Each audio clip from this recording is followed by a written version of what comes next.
Good afternoon, everyone, and welcome to Art Snack. Art Snack is the time when we take a little break from our hectic workday and talk about art. And with me today is Donna Tull, all the way from Trinidad and Tobago. Thank you so much for joining me, Donna.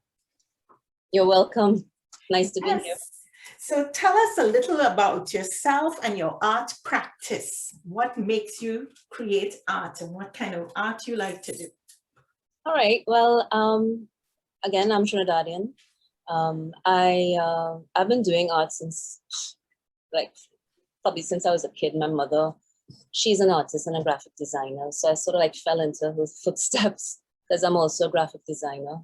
I work for an agency, an advertising agency. So most of my my teaching is in graphic design, but I've always been interested in visual arts.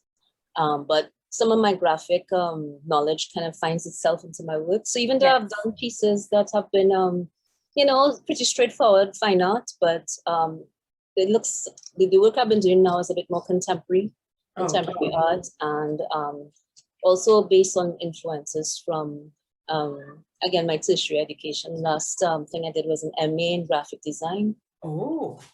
And I was interested in I deal with typography all the time. You know, that's study of type and so on. Okay. So my MA dealt a lot with typography, but I was also looking at typography and identity. And so I looked at indigenous scripts and different types of languages. I was always looking at the letter forms.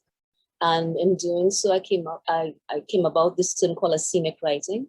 Okay. Which is, it's something that looks like writing, but you can't decipher what it is. Oh. So it may look like Chinese or Japanese to you, and you can't read what Chinese and Japanese is anyway. But anyone who's maybe a Japanese speaker or Chinese speaker might even recognize it as well, because it's I don't say it's nonsensical, but it's just that it has no literary meaning. Okay. So what the person is forced to do is really look at the letter forms themselves and form actual meanings. People say, oh, that looks Japanese, oh, that looks Arabic. So what I do is I combine letter forms together and create patterns and that sort of thing. There's this one piece I did called A Tale of Two Cities, where I combined Arabic script and Hebrew. Okay. You know, I even carried that further in one of my assignments where I did it for like a march for the Palestinians and the Israelis, right? Right.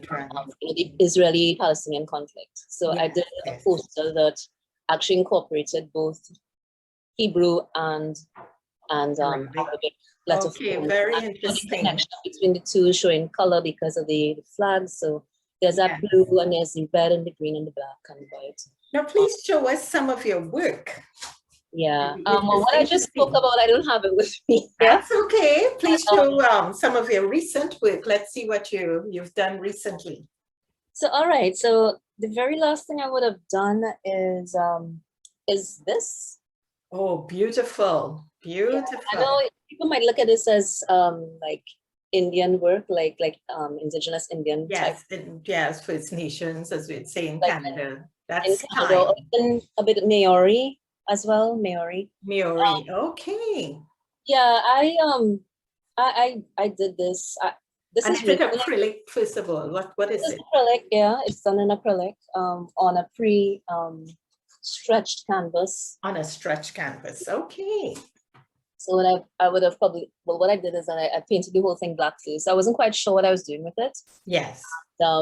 You know, sometimes you just get inspired by watching things online, or you're thinking about flight or something. So I just thought about creating like a bird, and it's like the more patterns that I put, I just kept applying it on and on. Yes. Lovely. Let's see another piece, please. Let's see what other work you have. All right, so this was a piece I had done on pottery. I also paint on pottery. I don't make it. Okay. Yeah. Okay. Beautiful. Yeah, I applied a varnish to this. Is acrylic paint again. Acrylic, okay, on the pottery. Yeah, and I use that burnt sienna type color with the white. Yes. Like And you see, what design is that? What do you call it? this is abstract. This just came out abstract, but it looks like a person because you kind of see it. Yes. That just happened. And that's the thing with this abstract type thing I'm doing. It just happens on its own. And people might look at it and go like, oh, I see a face, or I see an animal, or it's open to interpretation. Right. But I like these pieces because I just kind of let my mind just go. Wow. I don't plan it in advance. Right. I made a whole set doing that. Okay, let's see the other pieces.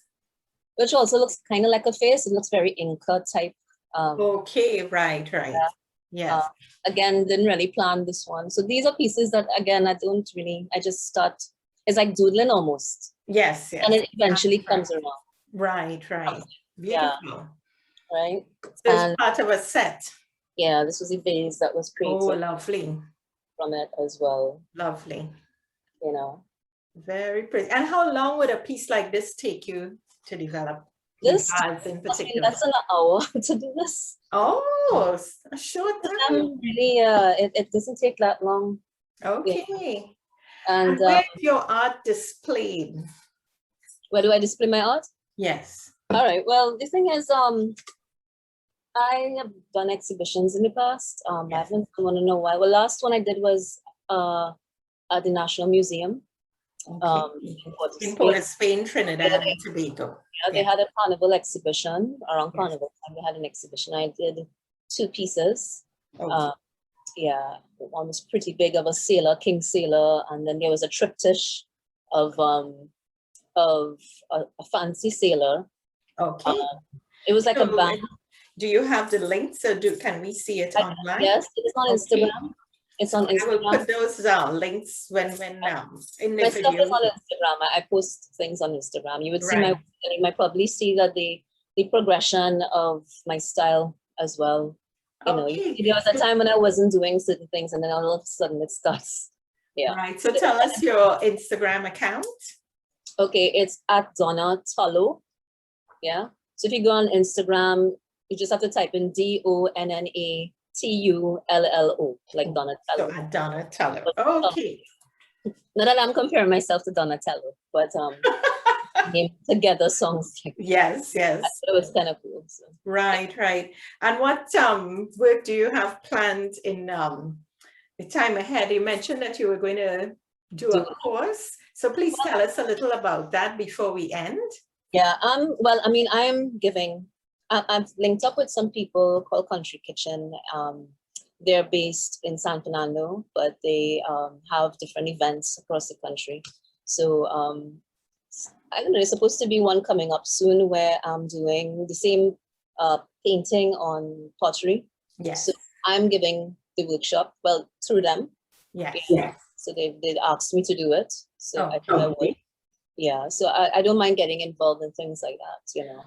Okay, well, thank you so much, Donna Tull. We appreciate your work, and we're so happy you could join us on Art Snack today.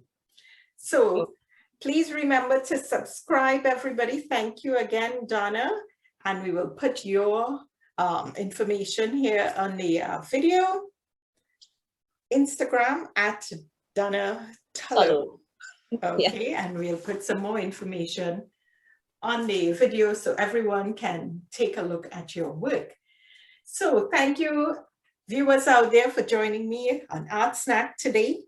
Hope to see you again tomorrow when I have another special guest lined up. Thanks again.